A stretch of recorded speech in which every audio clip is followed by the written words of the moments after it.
2020 is chugging along and Hytale is still proving that they have a trick or two up their sleeve. Hello friends, it's Codiak here, and today we'll take an in-depth look at the latest news from the Hytale universe and share our thoughts on the changing landscape of the game.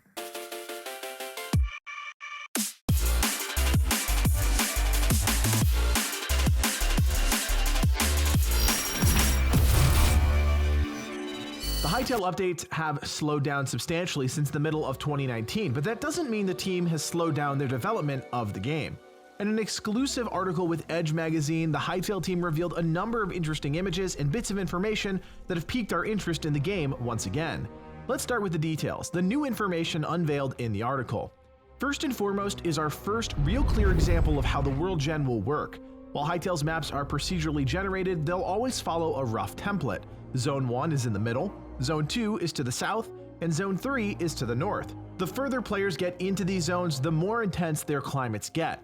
One can also anticipate these zones will somehow lead into the remaining zones on Orbis. Remember that there are at least 6 zones on Orbis alone, let alone the other planets teased in the concept art. This small glimpse into the Hytale map has long been on players' mind and finally puts to rest some of the most talked about theories.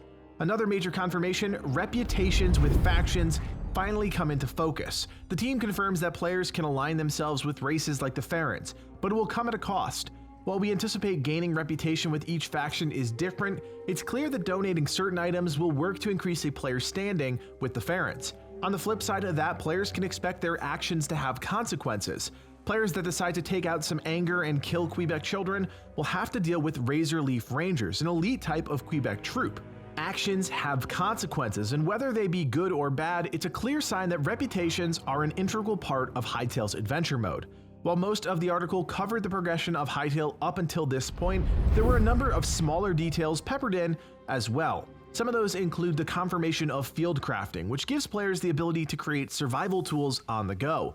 This includes a workbench, a staple of the crafting system, the addition of treasure maps and bounties that will tie into players' adventure mode experience, news that Stone Circle events will generate in each zone, giving players the chance to complete these throughout their adventure, confirmation that around 7,000 prefabs are currently in the game, confirmation that crafting recipes for things like potions can be found while exploring, and that players can use a robust alchemy system to make health and mana potions, and finally, that weapons will be broken into categories that determine their attack pattern. Things like warhammers will have slower, wide-sweeping attacks, while things like axes will have more short-range, powerful chop attacks.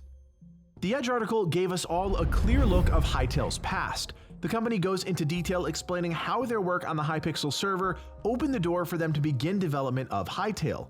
Once Minecraft changed their end-user license agreement, commonly referred to as EULA, that forced things to change for the Hytale team. With the monetization landscape of Minecraft rapidly shifting, the team turned to investors. Now that was 2016 and a lot has happened since then, including the launch of the massively successful trailer, but that hasn't changed the team's core mission, to empower the community. In the Edge article, the Hytale team showcases the asset editor, which can functionally change anything on the fly. What we didn't know about this tool was the information that goes along with the functionality. The interface will showcase information such as size, particle effects in use, model, how it's crafted, and what resources are required to craft it. To me, this sounds like an in-game wiki of sorts that gives players information at the click of a button. Some may argue that this is a cheap way to get and do anything in the game, but as always, self-control is part of the equation. Don't want access to endgame equipment? Don't use the asset editor, it's that simple. But for players that do want total control over the game, this looks to be an option. For players that want to learn about the past, present, and future of Hytale, I recommend you check out the article. It's a fascinating read that outlines the trials and tribulations of an indie game company and really gives us insight into the strategy that has continued to guide the Hytale team. On top of the Edge article, the Hytale team also released a new blog post detailing the incredible lengths sound designer Kieran Fitzpatrick goes to create and implement the sounds of the game. As a self-described audio nerd, this blog post hit me right in the feels, not only because it brought me back to my college days of sound designing student films, but because the blog post highlights one of the unsung heroes of the creative fields. For decades, sound designers have been snapping vegetables to create bone cracks and playing around with various unknown liquids to create alien sounds, and here, firsthand, we see the process for Hytale. The team could easily have invested some money into an audio library, but instead chose to hire a sound designer to give Hytale a unique and custom sound. Everything from swinging a weapon to the gross pulsating of scarab eggs is getting something unique, and that's all thanks to the hard work of Fitzpatrick. What many of you may not know is that creating sounds is a rather organic process of trial and error. Designers are always ready to capture sounds in whatever environment they're in. Atmospheric sounds or soundscapes can occur anywhere, and oftentimes they're completely new and unique. This occurs when various individual sound sources layer, creating a fabric of sound that defines the environment.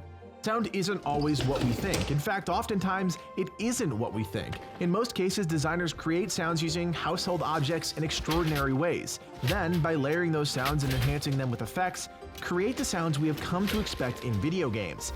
It's that shift of reality that makes sound design such an important part of the game experience, and that's clearly not lost on the Hytale team.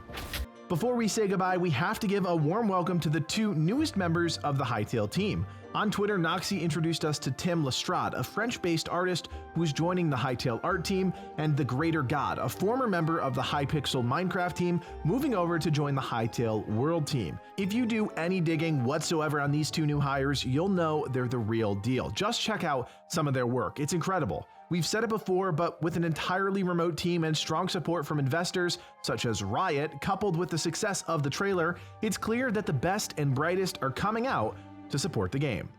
As we head further into 2020, expect more details to surface about Hytale. As always, keep it right here on the Legion Gaming channel to learn more about the game as information comes out. This is also a great time to invite everyone to the Legion Gaming Discord server. With over 2,500 members, we're proud to say we have an incredible community filled with fun and inclusive members across dozens of games, Hytale included. My name is Codiak, and from everyone here at Legion Gaming, thanks for watching, and play on.